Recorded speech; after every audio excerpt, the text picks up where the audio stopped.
right, what's up, everybody? Brandon Lilly here with the Sornex Be Legendary podcast. I am right now, where am I? I don't even know where Santa Monica. Santa Monica. I wanted to say LA, but that's incorrect. I'm in Santa Monica. Inconclusive to say that. Yeah, I've kind of been to San Diego, but not quite. And I've kind of been to LA, but not quite. I am fortunate enough to be sitting here with my friend Zamia. She is she's someone that I met through the Sornex, community and got to know her through several different events. I don't really know how to classify you in one way or another. You're a coach, you're a healer, you're a therapist. I'm just going to say you're Dr. Feelgood. Literally one of the perpetually happiest people I've ever met in my life. And it's really great to have you here. So thanks for having me, and thanks for everything that you've done for me as far as just being a really good friend and treating my knees and all that good stuff. So My pleasure. Thanks for being here. So what we're going to delve into right away. Have you always been this happy? Yes. Simple, straightforward, guys. She's killing it. So tell me, how do you classify yourself when someone says, what do you do? Professionally. Okay. I'm definitely a personal trainer. Uh-huh. I do nutrition coaching. I am not a nutritionist. Right. I am not a dietitian, but I have some certifications beyond the very minimal that a personal training certification gives you. So I could be a little more guided in my work with clients.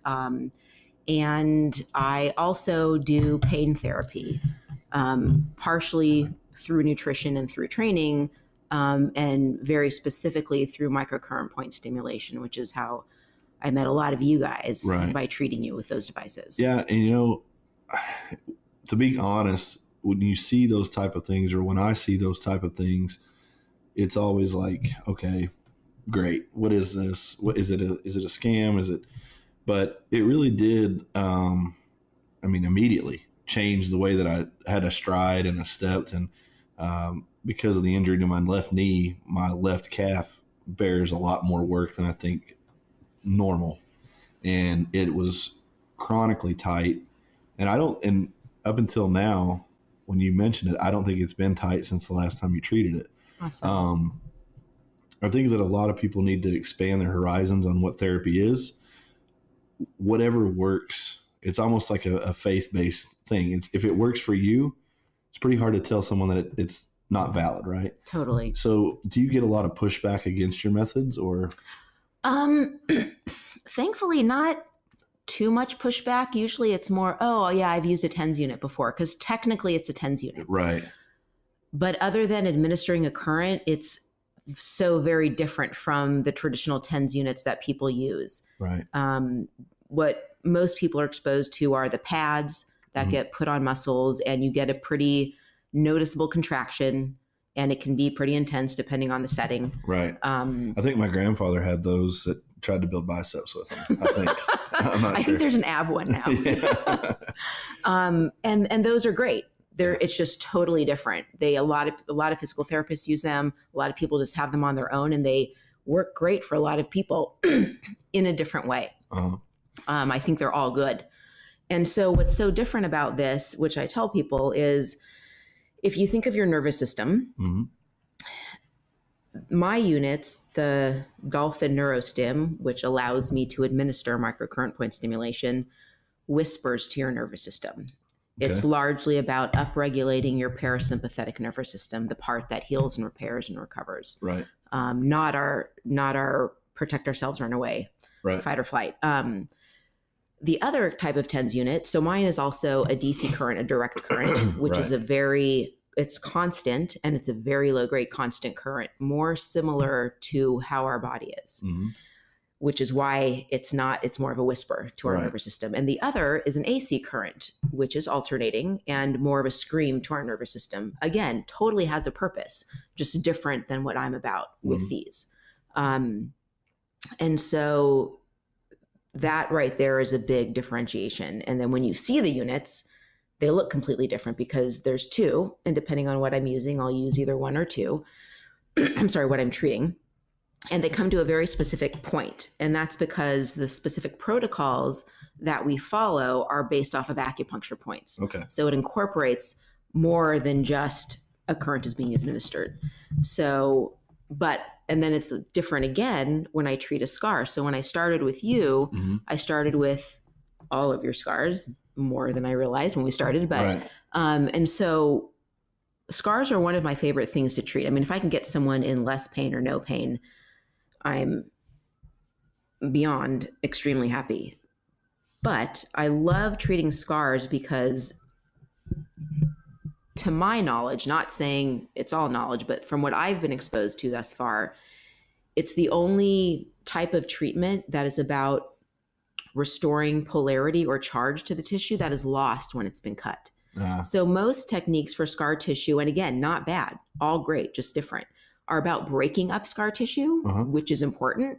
But this is just about restoring, literally bringing life back to that tissue so it functions more normally. The scar is never going to be gone, and it's never going to be the way it was before it was opened up.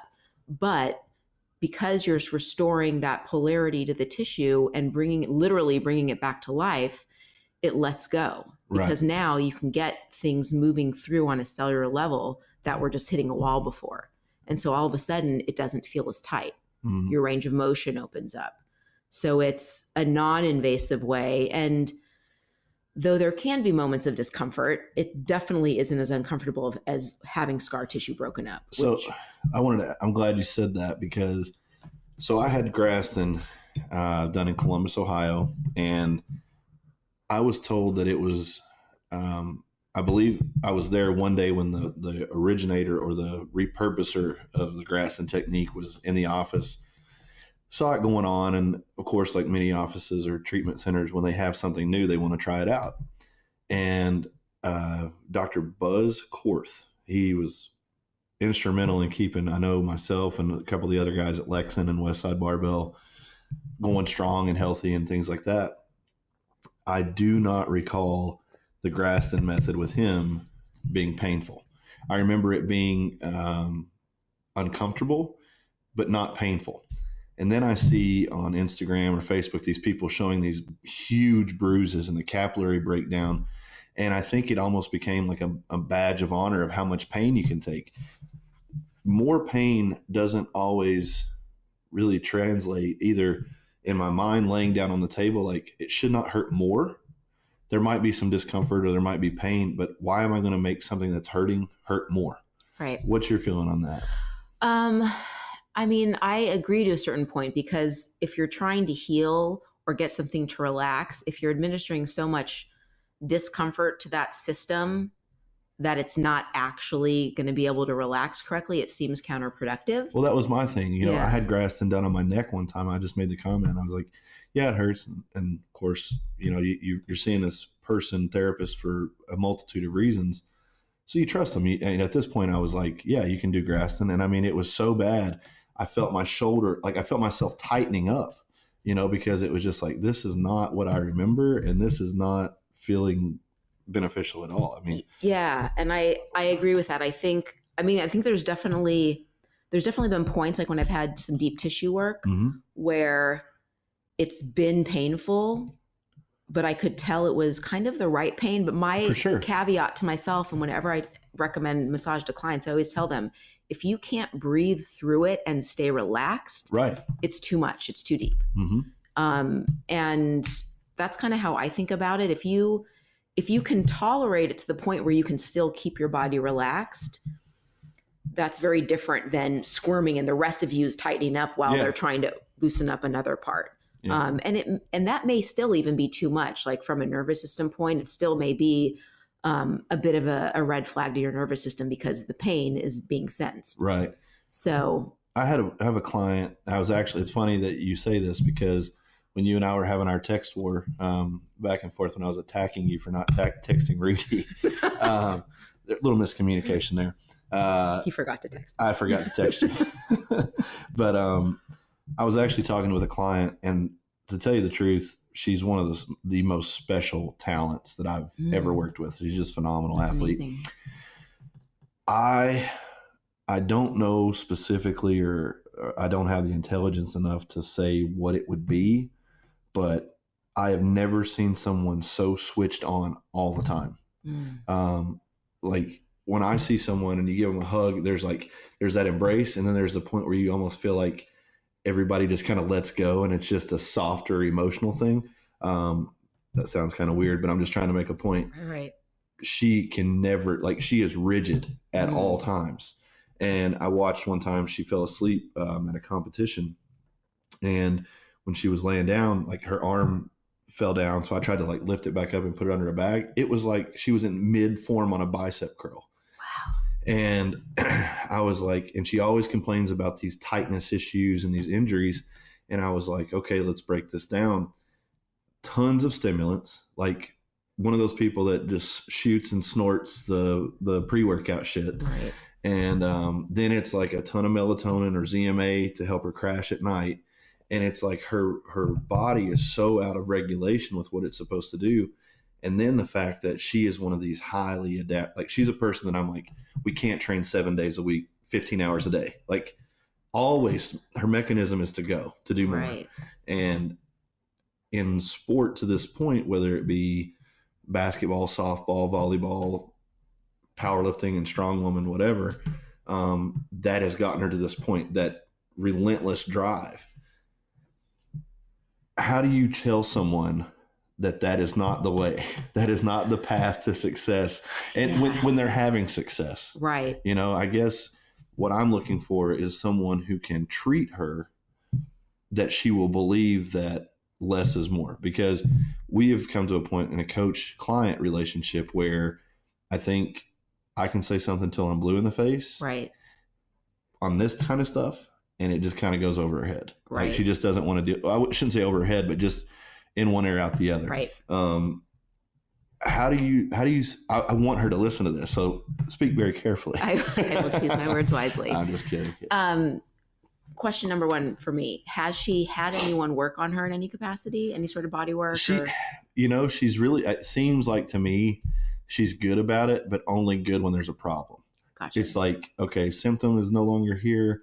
That means I'm better. That means let's like continually has ribs out, continually has these ongoing things that maybe with a little bit of rest and a little bit of a back off, right, we could actually make some headway for permanency. That's honestly the only thing that healed me. I had these underlying ongoing issues that I didn't even know were issues until I stopped. And then it was like, man, my shoulder really hurts all the time. But when you're in that drive of, okay, yeah, it hurts because I just put 550 on the bench press, you can justify it. But then when you're just relegated to the couch doing lightweight stuff, no, it still hurts. So it's actually hurt. What do I do?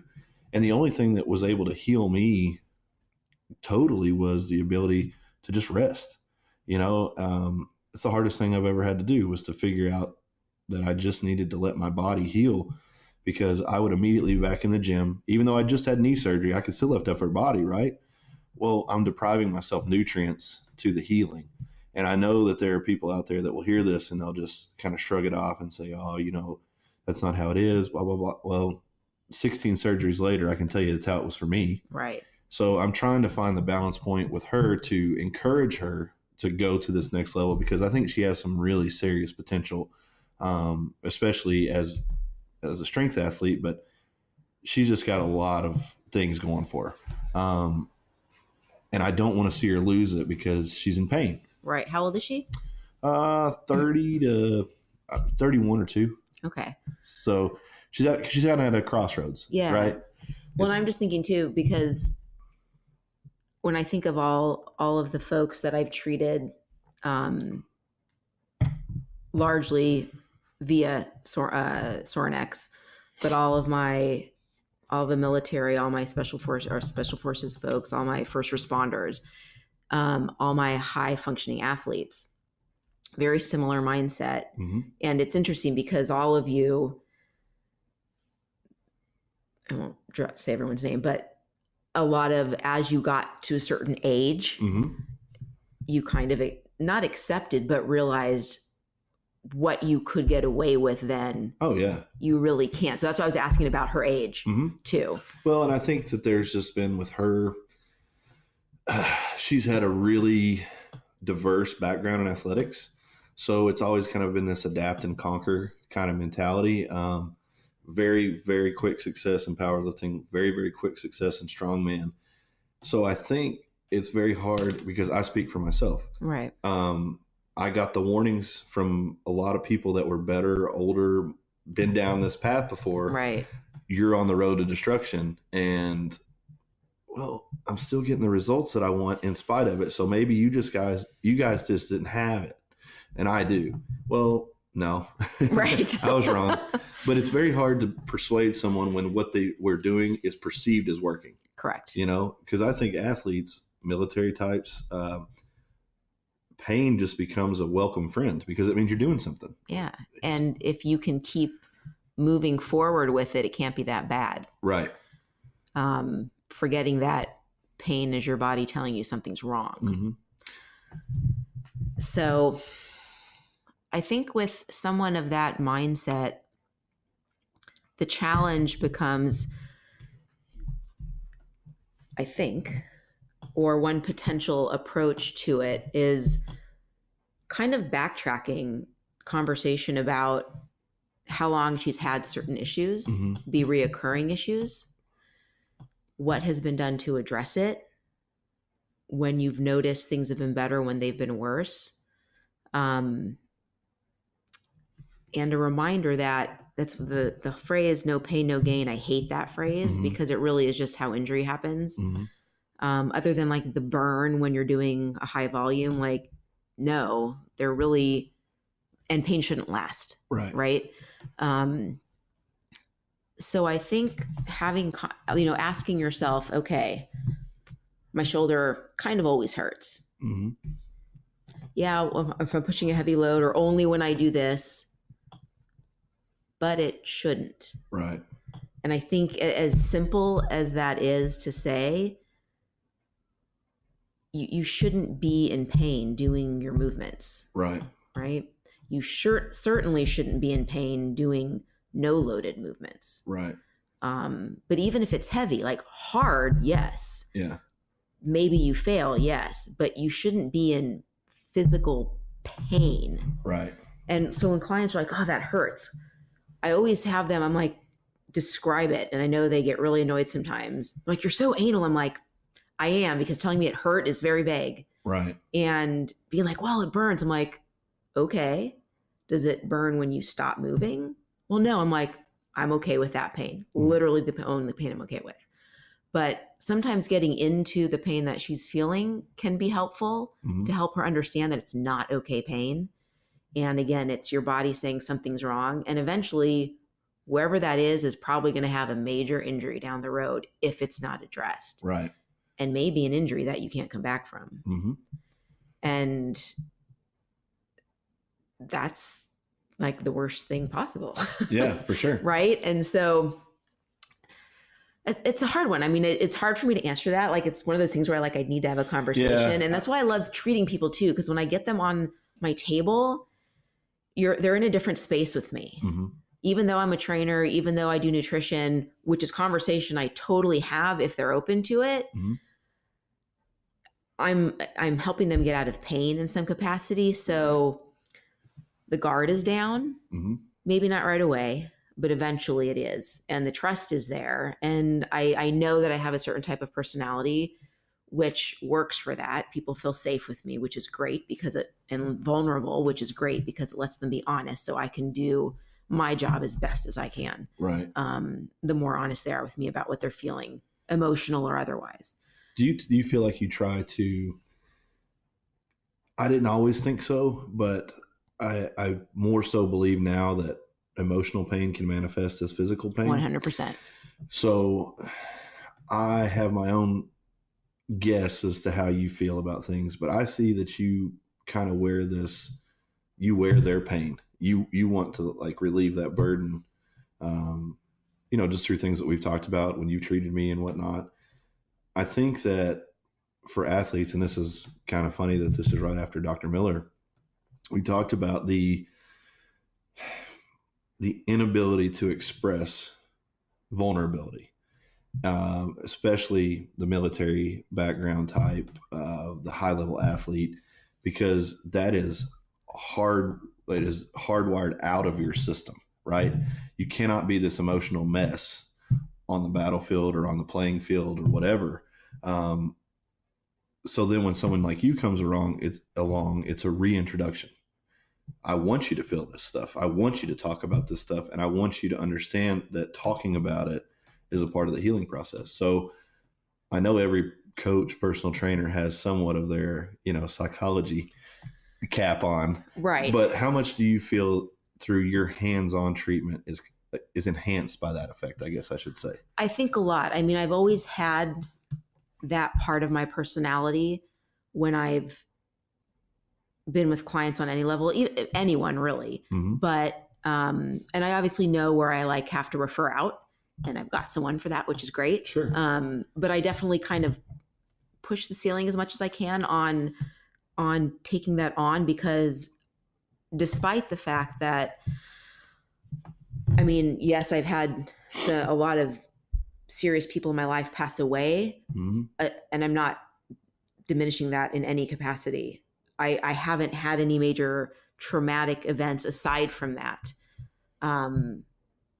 So I can't relate to certain things mm-hmm. with people, but I know that I can come to it from a completely unjudgmental place of love that creates a space that feels safe. Mm-hmm. And it seems to open the door for a lot of those folks. And I found a lot, especially with my veterans, mm-hmm. especially now that one of my best friends is the reason vets became my pro bono initially, because a lot of the conversation with him, and he felt safe with me. He could open up to me about stuff, and it's allowed me to understand that world a bit more, and has transferred over to when I treat other vets, and they're telling me, starting to say things, and they look at me with this, I don't know, you don't really get it type of thing. But then I'll say something and they realize I get it, mm-hmm. to as much as I can get it being a civilian. Right. And I'm not someone in the service. I don't care that failed, Right. I don't, it's not that I don't care that you're struggling, but I'm not judging you about it. Right. Struggle here. This is a safe place. Mm-hmm. I have my limitations on my ability to help you. But the talking that comes along with pain being relieved is a pretty beautiful thing sometimes. I think, people that have heard me speak at different times, there was a period where I almost felt like I was a broken record because I kept talking about the same stuff. And then it was like one day I no longer wanted to talk about it. Whatever I was saying, whatever action followed those words kind of allowed that healing to take place, but I had to start talking about it. The fact that my knee injury was totally preventable. It was, somewhat of a fault of my ego, thinking that I was capable of doing things forever and without the proper preparation. But I think that the most important thing that I want people to get across about you is, obviously it's hard to convey in an hour how much I've seen you care for other people within this community, and I've talked to people, and I don't want to say their names, but people that are very much our friends and very much see them all the time.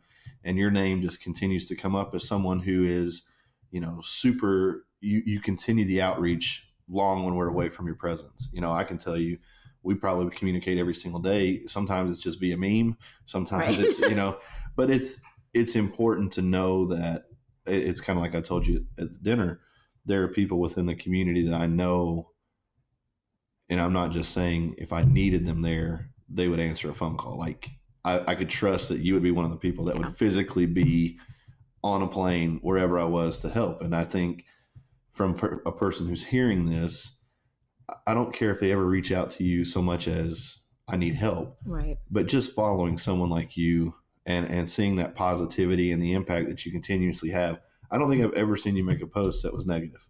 I don't think I've ever seen you make a post that was like, I had a bad day. So let's push pause on the other stuff here for a second.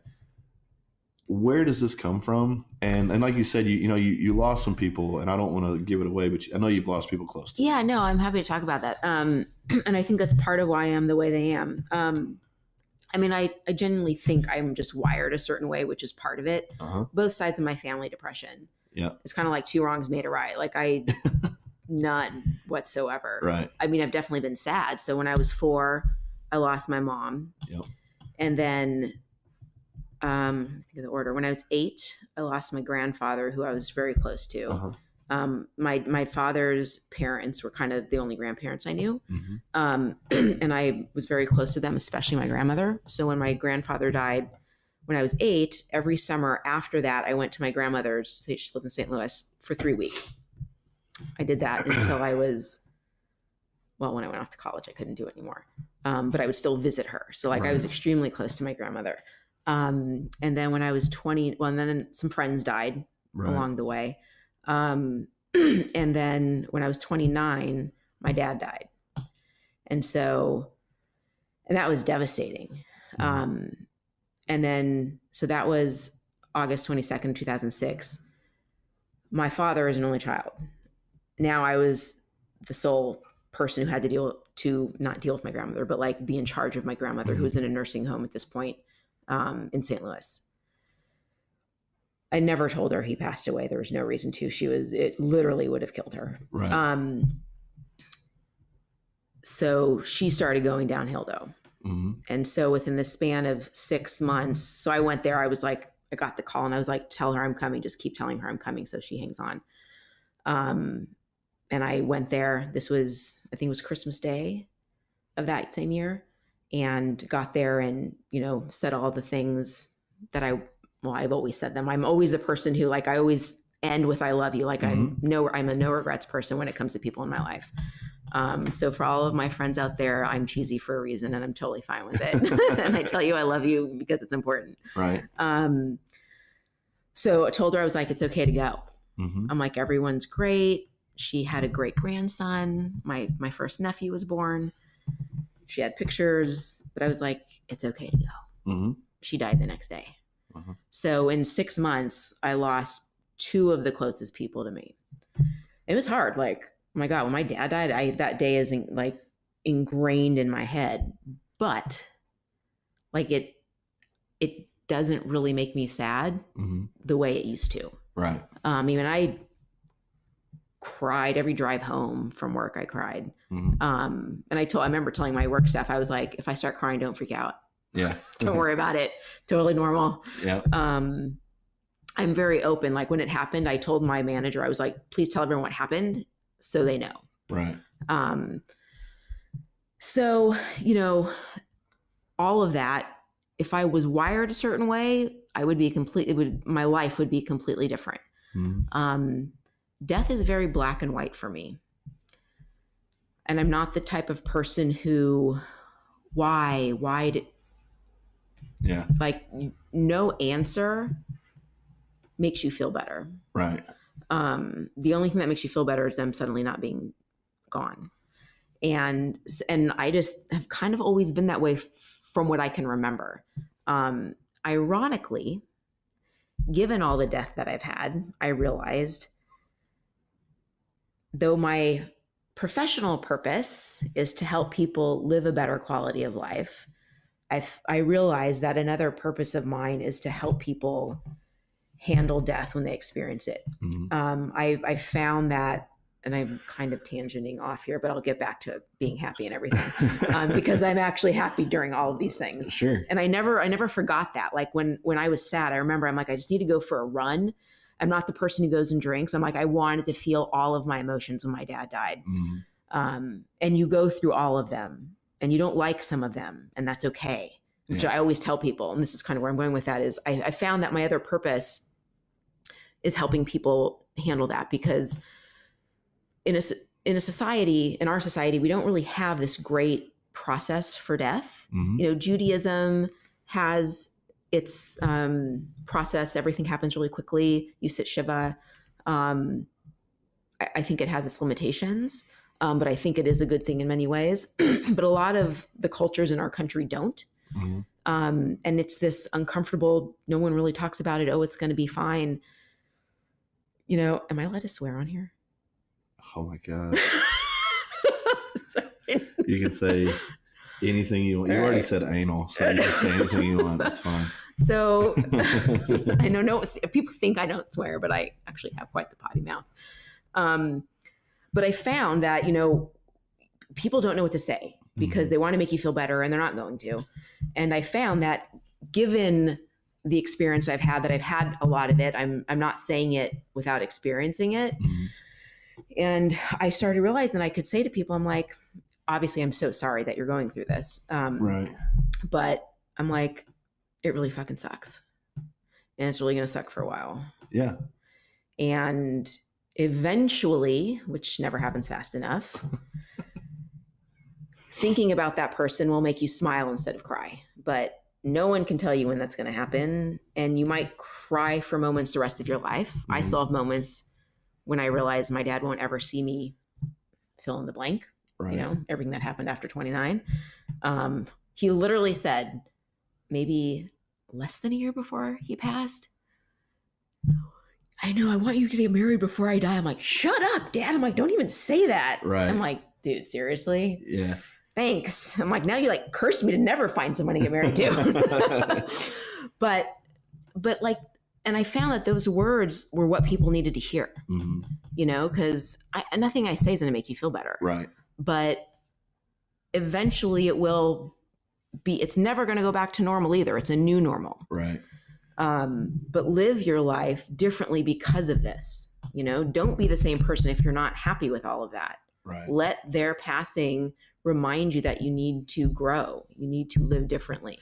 That's it's funny you say that because my parents had me very young, and my mom's mom and dad were pretty much, they were very middle class, but they had the means. They owned a couple of businesses that they worked very hard at, but they were able to kind of keep me throughout the day and relieve my mom and dad of the burden of that sometimes. So I was very, very close to my grandfather, very much a hero, idol type figure. And his mother, my great-grandmother, she was alive my entire life. I mean, she didn't die very young. Actually, I had a great-great when I was born until I was 7. Wow. So she was a very faith-based person and always wore a cross around her neck. And I can just remember over and over and over, one of the things that kind of stands out is what she said was, I never want to outlive my boys. And my great-grandfather took his own life when he was 83. That was a terrible situation, but it's another day and another time. But I used to be so angry at him for such a perceived, and I put in quotation marks, selfish choice. But as I've gotten older and I looked at the facts around that time, I think he did it for what he believed the right reasons. And I can't say that I'm angry at him anymore because I can see his angle, and that brought me relief. Good. My grandfather, they had those businesses, things went south. He had to go back to driving a truck. That is something that is throughout my family history, as truck drivers, coal drive, dump truck drivers, things like that. And he went back to it. And the older he got, and maybe the more unhealthy he got, he smoked a lot. He had type 2 diabetes. I just remember him saying, I don't care how I go, I just don't want to go in that truck. So fast forward a few years, his brother passes away, heart attack, smoker, type 2 diabetes. And then I started hearing my papa say that every day. It's like, I'm going to go soon, but I better not go in that truck. Well, he dies in the truck, which, okay, so Pa shot himself. Ray died of a heart attack. My papa dies of a heart attack. Here's Granny over here wearing her little cross that says, I never want to outlive my boys. And honestly, she was my model of religion because she lived such just a peaceful, non-judgmental. She wasn't walking around Bible thumping, but her existence was enough to know that she was a godly woman. And I can remember she was like, all those prayers, all those times, and it was never heard. And she stopped wearing the necklace, and then she died. And it was all of that happened within like a 3 to 4 month period. Tack that onto the fact that 2 months prior to Ray passing away, I lost my job. It's like, I lost my job. It's okay. So there's a compass knock.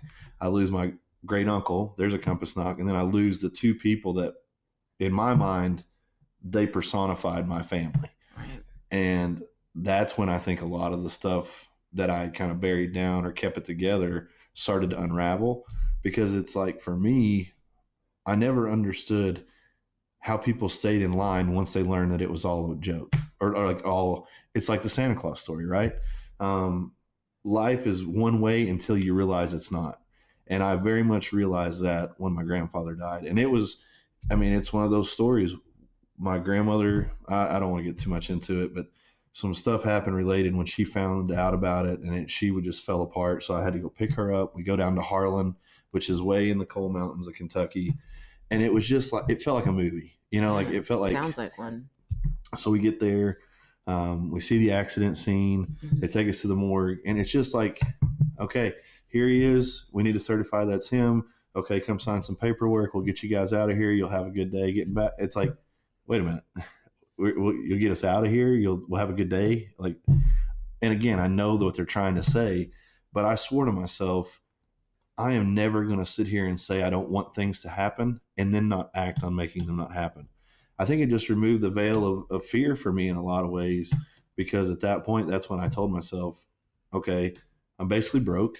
I'm basically broken.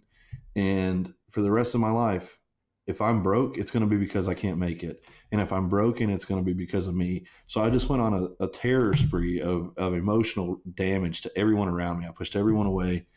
And I think that I had to learn the hard way. That's not the answer. But at the same time, I can still live on those terms, right, but be a more compassionate human. So how do two people have a very similar story, and you take a high path and then I take a low path? I mean, I think it's a slightly loaded question, but listen, that was all Dr. Miller said. I asked 17 questions into one. I'm really, really good at that. Well, I mean, honestly, I think part of it is a biochemical thing, right? Like, we're literally put together certain ways. Mm-hmm. I think I'm fortunate that despite a lot of imbalance that is in my genetics, I seem to have come out very balanced, mm-hmm, with respect to that, at least. And I imagine we're probably different. As you are my yin, I am your yang. Because everybody in my family holds it together and I fall apart. So there you go. We're good. I mean, I think part of it's that. Yeah. And I think just with how I think about things, again, certain things are very black and white to me, and death is one of those things.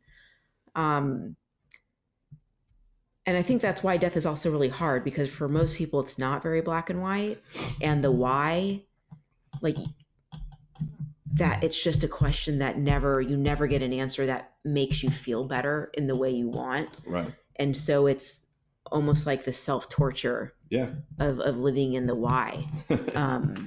And I think it's also, there's nothing wrong with, I think it's very powerful to be like, this fucking sucks. Mm-hmm. It's okay for it to really suck. Yeah. You can choose to wade in that pool the rest of your life, or you can start swimming out of the deep end. Mm-hmm. And it's just a slow swim, and that pace is different for everybody. Like I've had so many people like, well, how long? I'm like, there's no way to answer that. I wish I could. Yeah. It's different for everybody. And I think a lot of people benefit from getting help from someone else to work through those things. Yeah. Therapy still has such a stigma, unfortunately, attached to it, but you go to a professional to do your training program, you go to a professional for nutrition. Why not go to a professional to help you figure out the things you can't figure out on your own? But that's one of the big taboos, is I think there is such a, it's beyond vulnerability. I mean, it's just a nakedness that our mind is really the only thing that really makes us who we are. Yeah. We all look a certain way. We all move a certain way, but our mind is completely independent, because I can change my body and you can see that. I can cut my hair when I had hair and you can see that. But if I change my heart, and I say heart via the mind, right? If I live with a different intention, that's only observed over time. I can tell you I'm a better person or I'm a good person, but I think opening that last window into who we are is a scary, scary thing, because I don't think many times we know who we are until we face those fires, until we're kind of put to the test.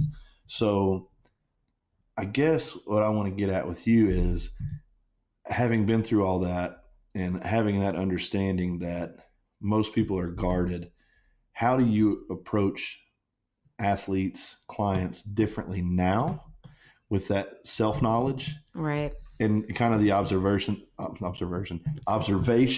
that it is a repeated process for most people, is that they do not want to open those doors. But I think through myself, through clients that I've worked with where we have had emotional breakthroughs, the training takes way off after that. You know, are you training because you're mad at your mom and your dad and they said this and now you're trying to prove them wrong? What if you could fix that? Then what would you train for, right? Answering those whys is a good thing, but we don't always need whys. So how did you transform this hurt, this pain into your own training and then forward that into your clients? Loaded question, 17 parts. Let me think about that for a second in terms of, I'm trying to think of kind of my stages of growth and what I can visualize as being different in my course of being a coach. I think from the very beginning, for me, it was really important and I was lucky. I grew up in an environment, I mean, we didn't have tons of money or anything, but I grew up very loved, very supported. Do you think that's a generational thing for us? Because you're like the third or fourth person relative to the podcast. I don't remember if they were recording on all of them, but I think it's 4 people have said they grew up without a lot of money, but they never wanted for anything. You know, do you think, I know that's a really I don't know if it's a generational thing. Maybe not. Because it seems like kids now have everything and they're all pissed off. Well, I can think I went to a prep school for high school. Oh God, here we go. Our ideas of living low on the hog. Hold on. I was the kid who was on financial aid, who had loans, who worked. It's almost better to be outside that, right? But I also remember driving up, like my dad driving me up preseason volleyball camp Hell Week, my freshman year, in this god-awful orange Oldsmobile with like ripped fake leather, I'm sure it was fake leather lining. And literally I was like ducking down in the back. I'm like, oh my God, I don't want anyone to see me. Because like kids are driving around in Beamers. Right. You know, and I was like, clearly not how I grew up. Right. Nothing wrong with it. But I was definitely self-conscious about the fact that I didn't have that kind of money. Right. I grew out of that pretty quickly, thankfully. And I made wonderful friends, some of which who had tons of money and were the nicest people in the world, never needed, never wanted, but were also raised correctly by their parents to understand the value of that. Right. But I think for me, I'm not really sure why I started talking about that, but it'll kind of relate. I asked you about it. That's why. Good job. You're following the lead. I think from the very beginning, my whole thing with clients, even when I was like my first year, when I look back and I'm like, oh God, but I had the right idea. My knowledge base is limited. What was, oh God? What was, because I know everyone has that. Right. More like when I look back at like my training programs that I first started out doing and even just certain, although my limited nutritional advice, it was also the stuff that's like 180 in science. Right. So, but I just, like thinking of like my training programs and follow through things. I was good at follow through, but I'm like looking back, I was like, whew, I was very green, which I was very green. Right. But I was always tried my best to not be judgmental in any way and create a space where clients felt like they could share information with me, but only because they wanted to. It was always like, TMI does not exist in my world. I'm probably gonna regret saying that on here, but it doesn't. Like, I've had some very interesting things said to me that actually were relevant because it helped me understand the client better. Yeah. And that also means they feel comfortable talking to me about it. And it was never inappropriate stuff or done in an inappropriate way, but stuff that was very personal, but helped me understand them better. And when that can happen, I know I'm doing something right. Right. And I think, you know, and I also talk about myself as it makes sense to.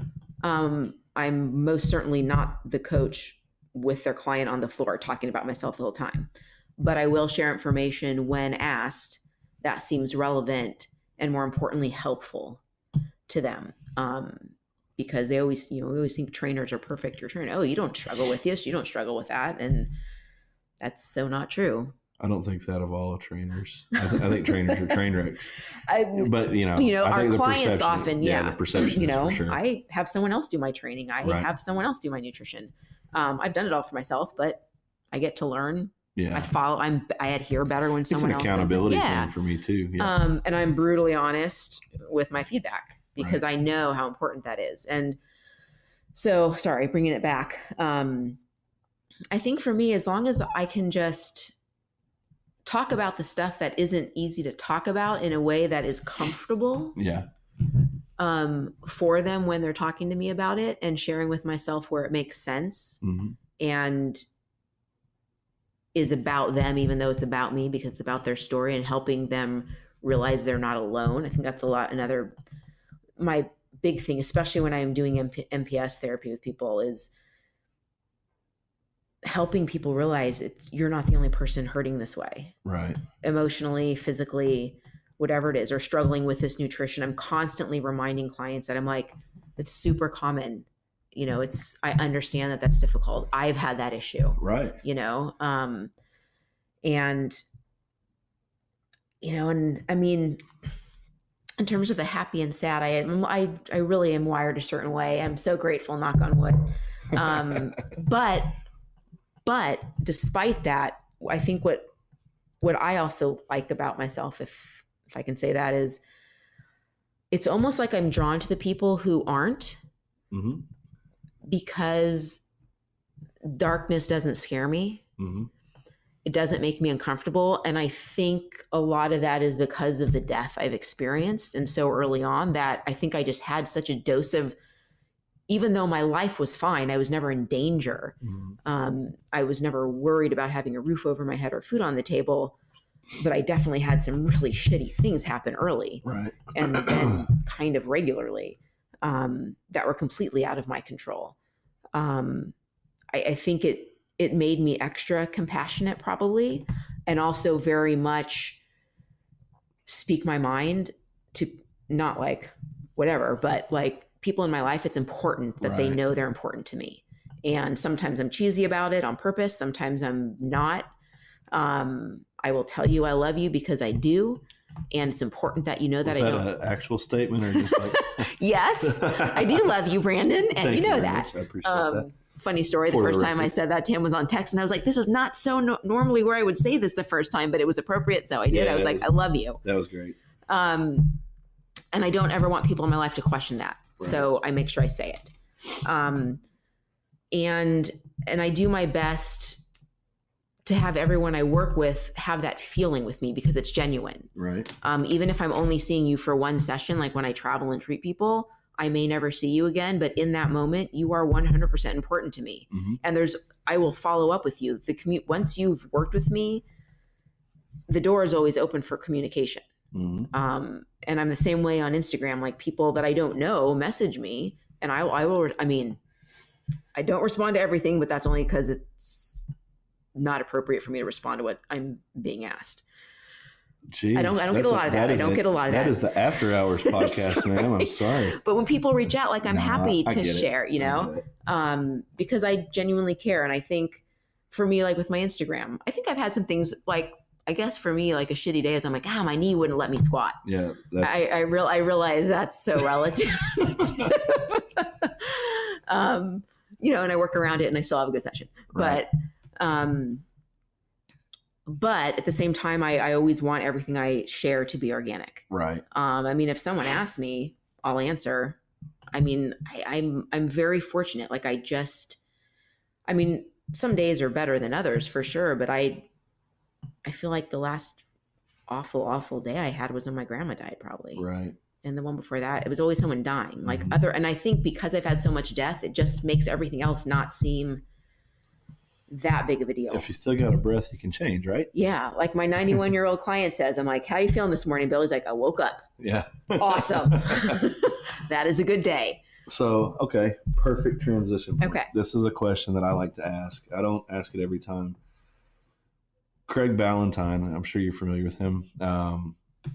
He's a guy in Jay Ferrugia's circle and that kind of deal. He's been in the fitness industry for a long time, and now he's kind of evolved into business coaching, life coaching.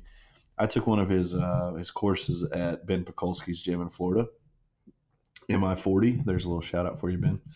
And it's called the Perfect Day Formula. And everybody says, what's your perfect day? Oh, it's sleeping until 9. It's getting up and it's like, no, you're thinking small. Perfect day is like if there were no other moments left, if there was an apex to your life down the road, what would that day look like? And for me, just to give you kind of a direction, I don't want to give it all away, but it would be my family, like just very much like the Utah trip. That was a small condensed version of what my perfect day actually is a dream of, because I feel like a lot of times we have our dreams kind of squashed down. So I'm putting you on the spot to publicly state, what would your perfect day be? Because I never ever thought that in my life I would have 11 people that I loved because of my direction under one roof, right, celebrating Christmas in a place 1,500 miles from home. Seeing my dad get emotional because he's seen a mountain that he never thought he would see. Seeing my dad and my mom just loving each other physically, like, embracing in a hug outside looking at the mountains. Those are things that were not common in my childhood. Right. And to then see this evolution, my perfect day is an extension through all these other people that I love. Never thought it would happen. I mean, especially 5-6 years ago, it was an impossibility in my mind. So if that can happen, I know that my real perfect day is coming. So perfect day, big, big, big. Like you have $5 billion right, to do with what you wish. What does that day look like? Well, are you hearing sirens? Yeah. So she lives in the hood. Let's just make. Sorry, if you hear these sirens, it's we are being shot at. SoCal's held to its Wait, the gun's over there. Oh yeah, she's got a Nerf gun for any intruders. But perfect day. Okay, let's just start with this. Where would you be? Well, I would be in nature because I am definitely happiest in nature. Nature is pretty big. It is, and I'm very much at this. I love the ocean. My dad's ashes were also scattered at sea, so I always loved the ocean. But now it's like every time I go to the ocean, I'm hanging out with my dad. Right. So do you avoid the ocean because of that, or do you opposite? You go every day. I've always loved it, and I always go, and I'm always like, "Hey, Dad, what's up?" Yeah. Yep. Like I said, I welcome all of that. I don't run from it. But I really also love woods and that kind of setting, and hiking and mountain. Just went to New Zealand. Yeah, where I had both. Right. It was pretty rad. I don't know if I can pick that right now. Oh my gosh. Oh, here we go. Well, Big Sur has both. I've not been to Big Sur yet, but Big Sur has both. Big Sur has beach and Big Sur has woods. Right. So maybe Big Sur or something like that where I have both. Okay. So I don't have to choose. I'm not a person of favorites, so I like both equally for different reasons. My shoes would be off. Perfect. So my feet are feeling everything. Now we're getting somewhere. Here we go. I would definitely have my family.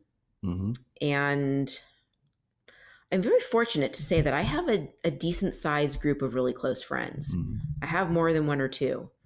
And I would have all of them there. And there'd be some really healthy but tasty food, right, and drink. And it would be a whole day thing. So we'd be in the sun and then we'd be under the stars. So I'd probably, that being said, if I had to choose, it might be mountains, because mountains and stars hit me differently than beach and stars. So what do you think it is about those two things? Because when I've asked this question, it really comes down to mountains or ocean. I mean, by overwhelming average. Yeah, I don't know, because I'm drawn to both of them a lot. See, I used to be way more ocean drawn, and now I'm very much mountain drawn. The ocean has always been easier access for me. I mean, I can walk to it in 20 minutes here. A Zamia walk, it's probably like 40 for you. I can walk quickly. I don't know what you're trying to say there, but I have speed walking skills. I'm just saying. I don't know, because they're very different, and I won't choose because they're very different. And I love them both. There is something very magical about, that's why I love camping. Yes, I use a tent, but being kind of in that environment with that really clean air and seeing all of the stars and just hearing nature and not hearing anything else. Yeah. That makes me really happy and feel really alive. Yeah.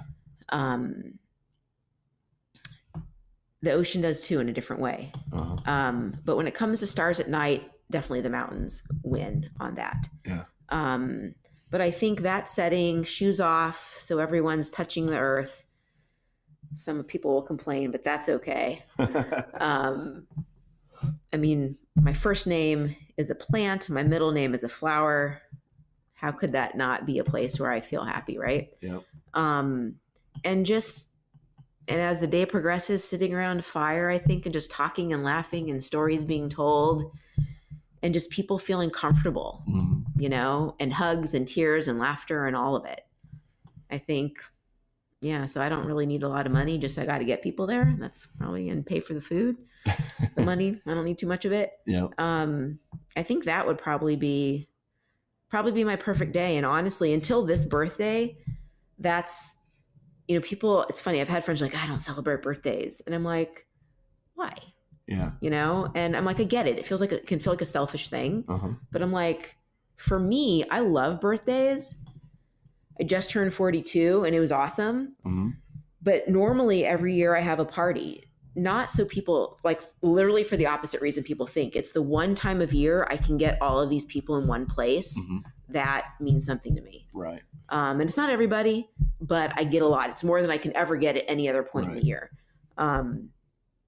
So I love birthdays for that reason. So it's kind of like, those are my mini version of what you're asking me. I don't know if it's a mini version. It's just, I think it's a very realistic thing. And I think if you had asked me 5 years ago, it would have been a very different answer. It would have been, in the lap of luxury, so to say. But more so now, mine is very much removed from the construct that I think most people would expect. Very, very different, perfect day for me now. So, and that's to say it may change again. It may be a different thing. And it's allowed to. Oh, Things for sure. are allowed to change, which people have a hard time with. So the next question, almost done here, is what is the legend of Zamia?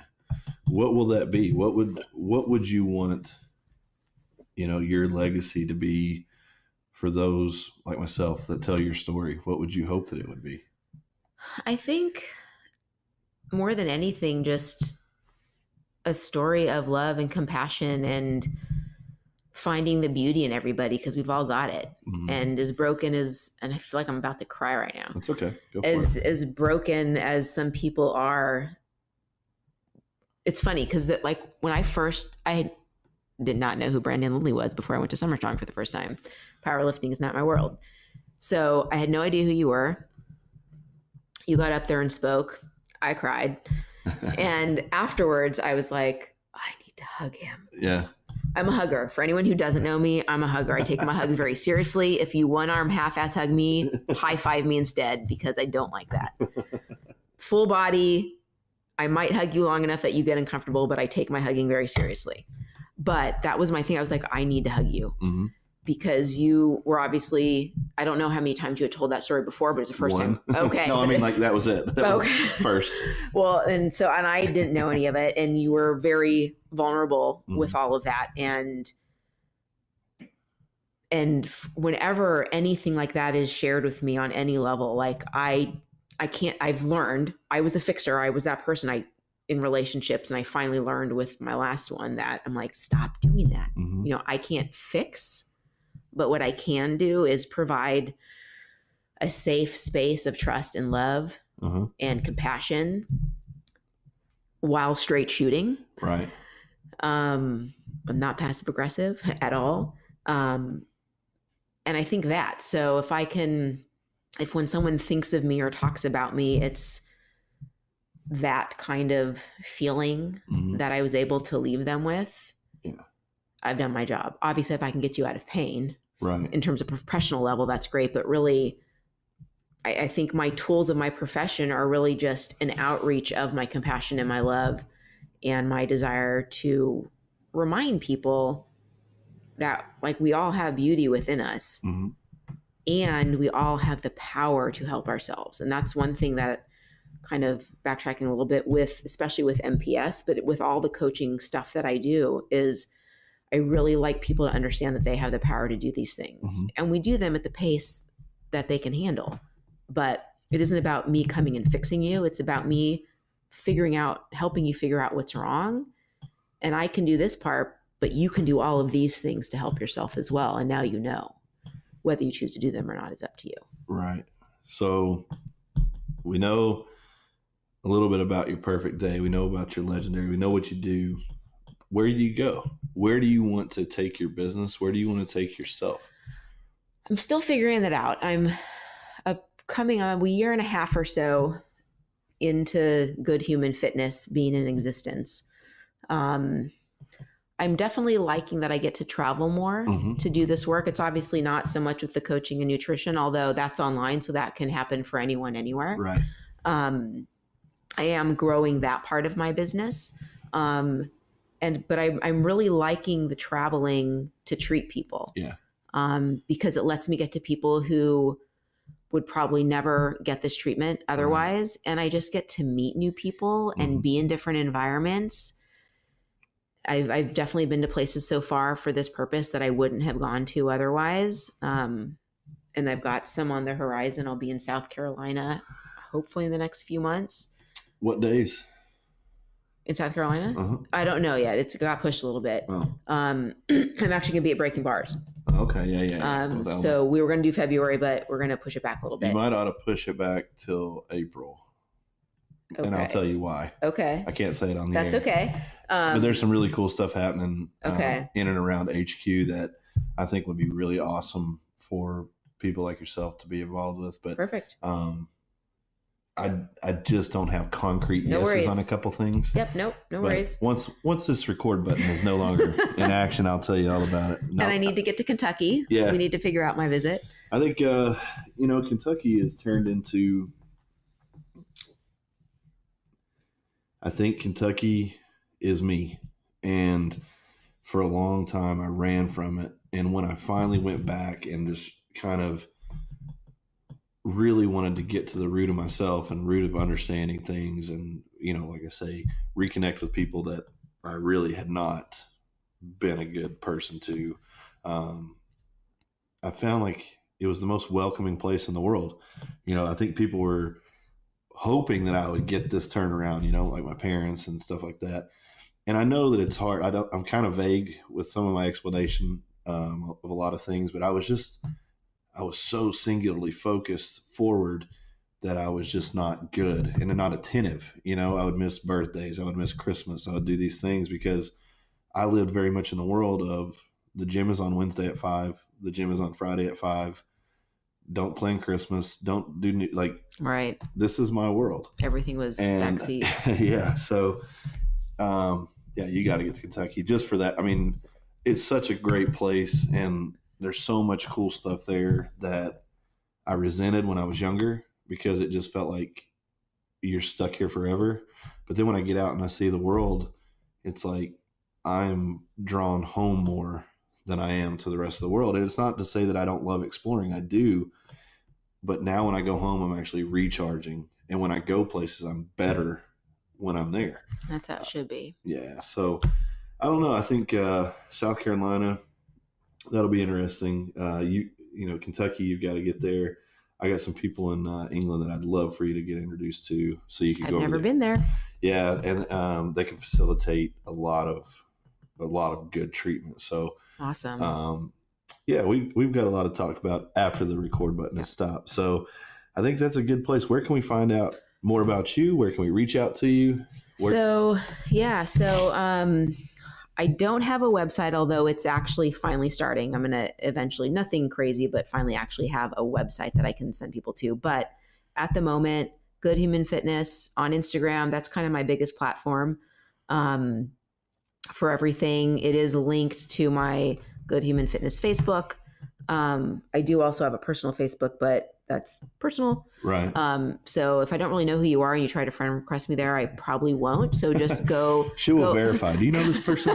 Know this person? I definitely do that. I'm like, who is this? So I do have a Good Human Fitness Facebook too, but it's basically just everything that goes from my links from my Instagram. So Instagram is probably the best. And email is goodhumanfitness@gmail.com. I don't post my phone number anywhere. I wait to give it to people. I'll give it out. I'll put it in the info. I'm sure you could probably find it really easily if you want to. But yeah, I would say Instagram is probably my best way to reach me. And I don't have a bazillion followers, so if you message me, I'll message you back. Well, and that's one of the things too that I want to say it more and more. But we talked about it at dinner. Legendary does not mean 300,000 followers. Legendary to me is people who are actively involved in making the world a better place and making their lives better. And then in turn, it's just this ongoing wheel of motion forward. We're all going to fall, but because of the connections that you've made, the connections that I've made, you have people there that kind of pick you up. And I think, to me, you don't really see that many legendary people that do it alone. You can't. Not for very long, at least. So that's what we're trying to do here, is to create a community of people who, I think the Sornex community, from what I've seen, has really been one of the most open-armed community. I mean, you may not get along with everyone, or you may not just hit it off the best with everyone, but the more people that I talk to in that community, there's so much overlap of background, of athletics or injury, or their stories are very similar. I mean, there are things that you shared here today that were very in line with me, and I just keep defining that over and over and over within that community. So if anything, legendary is not a dollar amount in the bank. It's not a number of followers. It's really the impact that you have. And if I'm saying, yes, you've helped me, but then I talk to 10 other people, like, yeah, she's awesome, she's helped me out. It starts to become this thing of like, okay, you don't have to seek out these other people because you're really intimately helping these people. And you don't have to do it on a massive scale. I think the greatest misunderstanding is that helping one person can change the world.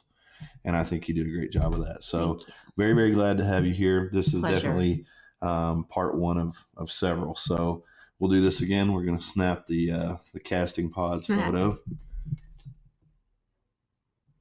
And that's it. So thank you guys for listening. As always, stay strong, love yourself, and love somebody. Be legendary.